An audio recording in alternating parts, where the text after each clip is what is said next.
in this tutorial we are going to draw this sketch. This is the 3D model and this is the front view of this 3D model. So we are going to draw this sketch in the CATIA. So simply go to start or design, name it, and the units of this drawing is in millimeters. So first we are going to check our units, so we know that in which unit we are working, and go to parameters, units are already millimeter, we are good. And then we are going to select the front plane, the YZ plane, and then go to sketch. Now we are going to draw our sketch in the so I to draw this sketch I am going to activate the grid. So grid is activated and I am also going to activate the snap to the point. So simply I am going to select a line,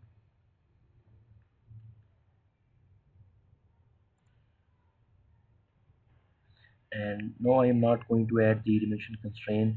I am just going to draw the random lines and make my sketch, and then after completing my sketch I am going to add the dimension. So uh, just this on the my second point on the plus sign, on the above there is some points are showing. These points are coordinates. So according to my coordinates and according to my dimensions I am going to select 120 and 0, and then I am going to 10 and 120, and then I am going to 90 and 10, and then I am going to 19 and 30, and then I am going to deselect this command. I'm going to select ESC on my mouse.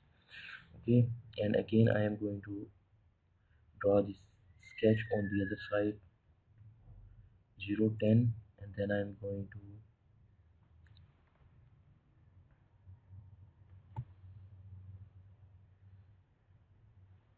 30, and then going to 30 30, and then I'm going to deselect my command.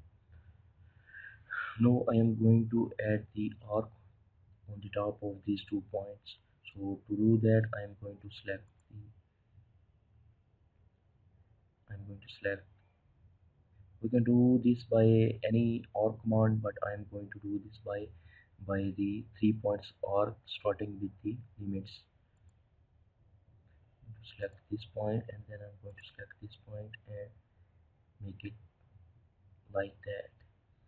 And now the constraints are added automatically, but I'm going to make it like here, yeah, here. So I will add the tangent constraints. I'm going to select this one, and I'm going to, by pressing Ctrl, and select this line. Now I am going to add the constraint. I'm going to add agency, okay, and again I am going to select this line and this line, and then constraint, and then agency, okay. Now I am going to add the circle.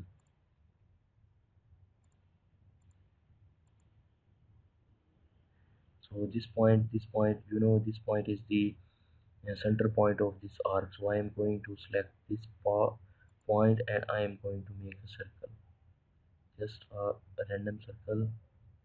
We don't need it to dimension it now. We are going to add the dimension later.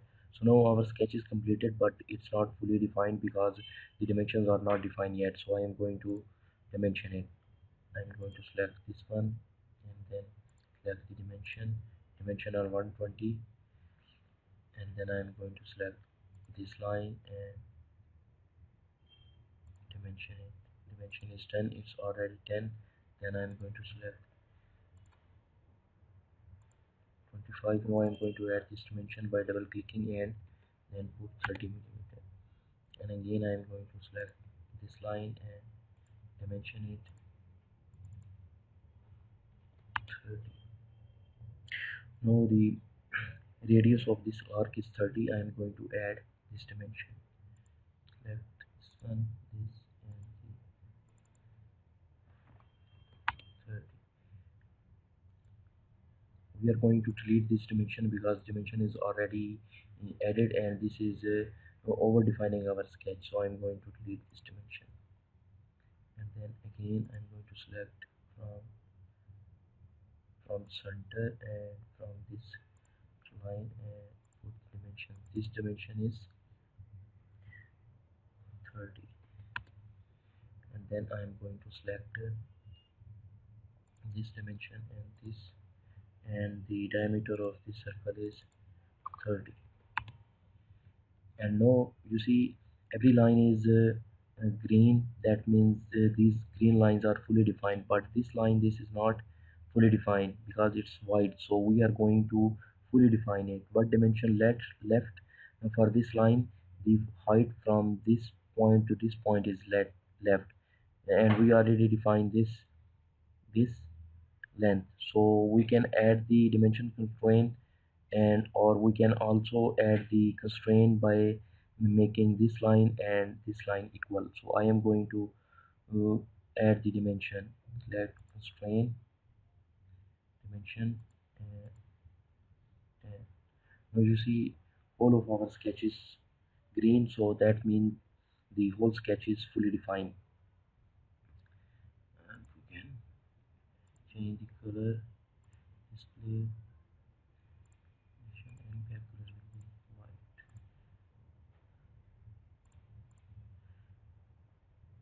And then we are going to click on exit workbench, and our sketch is completed. Now, now we are going to talk about the conversion of sketches to 3D model. So this sketch is completed. Now we can convert this sketch into 3D model. To do that, we are going to select our command. This one, this is called it the pad definition. In the pad definition, you see different functions. So uh, let's explain one by one. So the first one is the first limit. So under the first limit you see the type. Under the type we can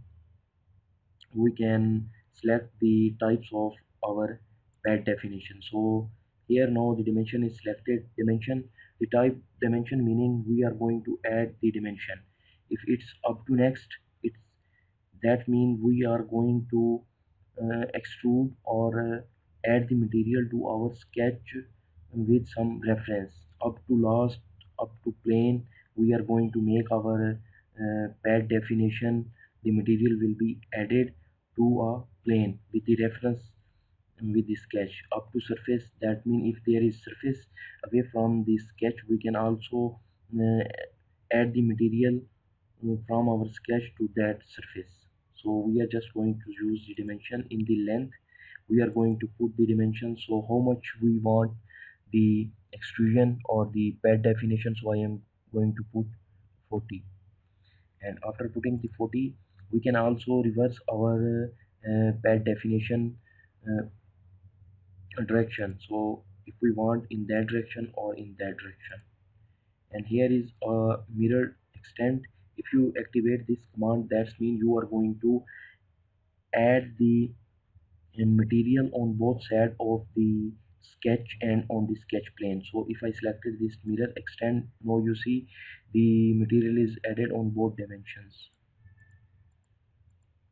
So now our length is 40, that means the total extrusion length of that is 80. So if we needed just 20, we are going to make it half. I'm going to make it 20, and our material is added. Now our sketch is converted into 3D design.